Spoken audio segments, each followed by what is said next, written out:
कितना खर्चा हुआ? कह रहे जी खर्चा तो उसमें 77 लाख ही हुआ, ज्यादा नहीं हुआ, पर ना जी उसमें एडवर्टीजमेंट के 24 करोड़ रुपए लग गए। मतलब एक योजना जो धरातल पे आई नहीं, जिसका आपने इतना गुणगान कर दिया, 24 करोड़ रुपए खर्च दिए कि दवाई बनाएंगे, पसारे देंगे, पड़ोसी राज्यों को देंगे, पराली खत्म हो जाएगी, हुआ कुछ नहीं। और ये 25 करोड़ रुपए भी जोड़ लीजिए खाते में। फिर मैंने पूछा एयर पोल्यूशन में और क्या किया? कह रहे जी स्मोक टॉवर लगवाए। मैं कहा कितने? कह रहे एक। अच्छा भैया एक लगा, कहां लगा? कह रहे वो कनाट प्लेस में लगा था। मैं कहा कितना खर्चा हुआ? कह रहे जी खर्चा उसमें 22 करोड़ रुपए हुआ।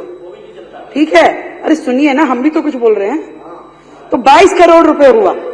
मैं कहा एडवर्टीजमेंट में, क्योंकि हर एक में बंधा हुआ है ना, एडवर्टीजमेंट तो गैलर के जैसे चल रहा है यहाँ। कह रहे जी 6 करोड़ रुपए। तो मैं कहा जी चल रहा है, वो काम कर रहा है? नहीं नहीं, वो तो 1 साल में ही बंद हो गया था। तो यानी कि 22 जमा 6 ये 28 करोड़ भी जोड़ लीजिए, जो कि आपकी सरकार ने केवल वेस्टेज ऑफ मनी की, दिल्ली की जनता का पैसा बर्बाद किया। फिर मैंने पूछा कि और क्या काम हुआ? कह रही जी ऑड इवन भी किया था, बहुत बढ़िया योजना थी। मैं कहा उस पर खर्चा क्या हुआ? खर्चा कुछ नहीं हुआ जी। मैं कहा अरे वाह, एक काम तो निकला जिस पे खर्चा हुआ ही नहीं। मैं कहा खर्चा नहीं हुआ, ये अच्छा किया। तो ऑड इवन में फिर क्या हुआ? कह जी थोड़ा एडवर्टीजमेंट पे हुआ था। मैं कहा कितना हुआ? कह रहे जी एडवर्टीजमेंट में 19-20 में तो हुआ 11 करोड़, 20-21 में हुआ 16 करोड़ और 21-22 में हुआ 26 करोड़। वो योजना जो ऑड इवन गाड़ियां, किस बात का खर्चा भाई? आपने एक संदेश देना था कि जी आप ऑड इवन, जिसका रिजल्ट कुछ नहीं निकला, जिसका फायदा कुछ नहीं हुआ, परंतु उस पे आपने जोड़ना। आतिशी जी जरा मेरा, आप तो समझ ही रही हैं। तो ये सारा खर्चा जो पिछली सरकार ने केवल एडवर्टीजमेंट पे खर्च किया, कमाल ही है, कमाल। और बताती हूं, बात यहीं खत्म हो जाती तो और बात थी, पर आगे देखिए। वो समय आया जब कोविड का समय था, दुनिया मर रही थी, दिल्ली रो रही थी। हेल्थ सेक्टर में इन्होंने क्या किया? कोविड अवेयरनेस के प्रोग्राम किए। 19-20 में 13 करोड़, 20-21 में 80 करोड़, 21-22 में 84 करोड़। एक बेड नहीं दिया गया इनसे, एक सुविधा नहीं दी गई इनसे, दिल्ली वालों के लिए कोई काम नहीं किया गया इनसे, पर एडवर्टीजमेंट पे करोड़ों रुपए खर्च दिए। ये है आपदा की सरकार। उसके बाद सुनिए, अरे संजीव जी सुन लीजिए, हमने आपके लिए सुना भी और आपके लिए शेर भी लिखा, सुन लीजिए। डेंगू अवेयरनेस, अब डेंगू की अवेयरनेस काम एमसीडी का, पर अवेयरनेस कैंपेन यहां चल रहा था। 19-20 में 20 करोड़, 20-21 में 16 करोड़, 21-22 में 33 करोड़। ये डेंगू की एडवर्टीजमेंट का खर्चा है, जिसमें आपने काम कुछ भी नहीं किया, सिर्फ एडवर्टीजमेंट का खर्चा है। और सुनिए, करने वाला जो काम था, दिल्ली में कोविड से जो लोग मरे, जो आर्थिक सहायता उनको दी जानी चाहिए थी, कितने लोगों को दी? मात्र 97 लोगों को, 97 ओनली। क्या दिल्ली में, मैं आपसे पूछना चाहती हूं, कोविड से केवल 97 लोग मरे थे जिनको आपने मदद दी? उनको आपने 97 लोगों को जो मुआवजा दिया, उसके ऊपर भी आपने एडवर्टीजमेंट का खर्चा किया 17 करोड़ रुपए। 17 करोड़ रुपए जोड़ लीजिए, कुछ शर्म के साथ में जोड़िए सरकार के ये सारे खर्चे। एजुकेशन के बहुत सारे हेड तो आशीष जी ने बता दिए, फिर भी छोटे छोटे मैं बोलती हूं। जो योजनाएं आपकी थी, बिजनेस ब्लास्टर में खर्चा किया 54 करोड़ और उस पे एडवर्टीजमेंट की 90 करोड़। देश के मेंट्योर खर्चा किया 1 करोड़ रुपए और उस पे एडवर्टीजमेंट करी 28 करोड़ रुपए की। हैप्पीनेस कैरिकुलम जिसमें खर्चा किया 20 करोड़ रुपए, नहीं खर्चा कुछ नहीं किया, ये एड है, सॉरी, एड की 11 करोड़ की और 20 करोड़ की और उस पे खर्चा किया 3 करोड़ रुपए। देशभक्ति कैरिकुलम करिकुलम, 11 करोड़ की एडवर्टीजमेंट, खर्चा कुछ नहीं। क्यों? क्योंकि ये तो खाली सेशन थे, पीरियड्स, क्लास के जो होते हैं ना, पहला पीरियड, दूसरा पीरियड, तीसरा पीरियड, और वो पीरियड्स एक दिन में, एक क्लास में, आप सब भी स्कूल गए हो, ये भी गए हैं, एक दिन में ये पढ़े लिखे लोगों की सरकार 3 एक्स्ट्रा करिकुलर एक्टिविटी, एक हैप्पीनेस, एक बिजनेस क्लस्टर, एक देशभक्ति। अरे भैया 7 पीरियड्स में से 3 आपने दे दिए, बंदा पढ़ेगा कब? बच्चा पढ़ेगा कब?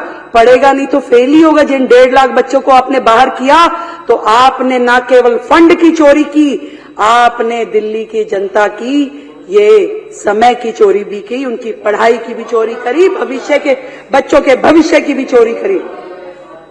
एक और बताती हूं, दिल्ली स्पोर्ट्स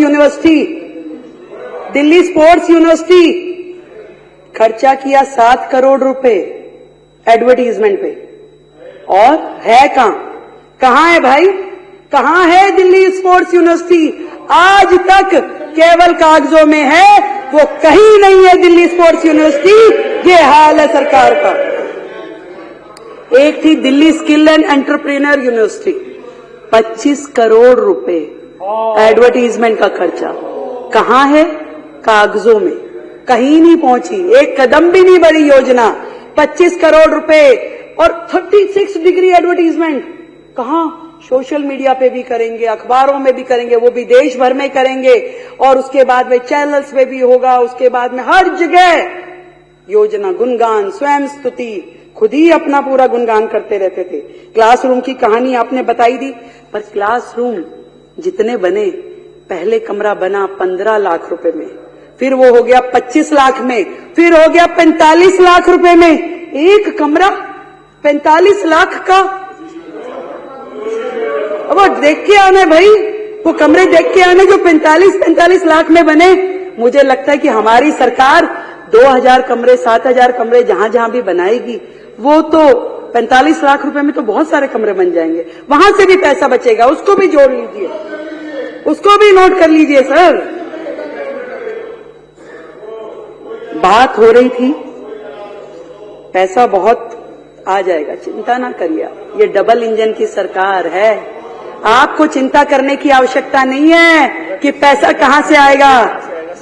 पर आपने, आपकी सरकार ने जो दिल्ली की जनता से चोरी की, उनके पैसे की चोरी करी, उनके समय की चोरी करी। मुख्यमंत्री था ही नहीं दिल्ली में, मुख्यमंत्री तो बाकी राज्यों में घूमता था, यहां का पैसा बाहर लेके जाता था।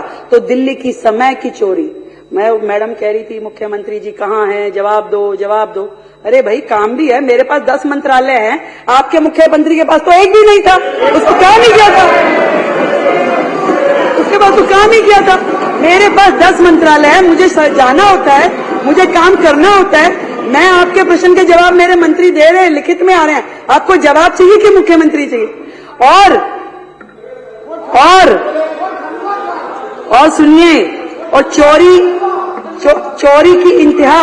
चोरी की इंतहा ये हुई कि इन्होंने तो दिल्ली की जनता का सुख चैन छीना। गड्ढे में, सीवर में, गंदे पानी के साथ जो दिल्ली की जनता को रहना पड़ा, वो आपने चोरी किया। चोरी यहां भी खत्म हो जाती तो और बात थी। आपने तो सीएमओ दिल्ली का हैंडल चोरी करके ले गए, सीएमओ दिल्ली के 3 हैंडल चोरी करके ले गए। अरे हमें कंप्लेंट करनी पड़ी, 1 महीना संघर्ष करके उन हैंडल्स को वापस लेके आए। अरे ऐसी भी क्या आदत लग गई चोरी की भाई, ऐसी भी क्या आदत लग गई चोरी की।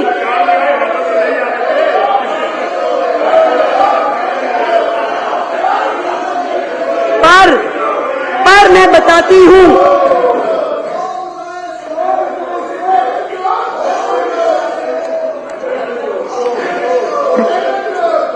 चलिए कोई नहीं, होता है। देखिए इन्हीं विघ्नों के साथ हमें ये सरकार चलानी पड़ेगी। आप समझिए कि जब तक ये लोग ये नहीं समझ जाते कि जनता ने इन्हें एक और मौका दिया है यहां बैठने के लिए, और नहीं तो अगली बार हर्ष वो होगा जो आपके साथी यहां पे नहीं है। कहीं ऐसा ना हो अगली बार आप भी नजर ना आए इसलिए जनता के प्रति आपकी जो जवाबदेही है उसको याद रखिए, इतना मैं कहना चाहती हूं। इस बार बजट की इस चर्चा में जो मुझे अच्छे सुझाव लगे साथियों के, वो मैं जरूर इसमें जोड़ना चाहूंगी कि यमुना पार विकास बोर्ड जो भाई अभय जी ने और बाकी साथियों ने कहा, उसको हम अपने इस बजट में था पहले, पर वो रिवाइव करके उसको कामगार करेंगे, उसको चालू करेंगे। दूसरा, दिल्ली की सभी मंडियां हमारे भाई राजकुमार जी ने और बाकी साथियों ने मुझे कहा था, वो पॉइंट हमसे कहीं लिखने में रह गया, तो दिल्ली की मंडियों का सुधार, विकास कार्य, इसको भी हम पूरी शिद्दत के साथ करेंगे। मैं इस सदन को ये बताना चाहती हूँ। और एक और बड़ा सुंदर सुझाव हमारे साथियों की ओर से आया कि दिल्ली जो है, अलग अलग राज्यों का यहाँ पे परिवेश है, हर राज्य के लोग यहाँ रहते हैं, वो अभिन्न अंग हैं दिल्ली का। तो दिल्ली सरकार अब से जिस भी राज्य का स्टेट डे आएगा, उस स्टेट डे को दिल्ली सरकार के द्वारा मनाया जाएगा। और अब सबसे पहला जो स्टेट डे है, उड़ीसा का दिन है, 1 तारीख को, 1 अप्रैल को, तो दिल्ली सरकार उसका आयोजन करेगी, उसे मनाएगी भव्यता के साथ और आप सबको भी बुलाएगी।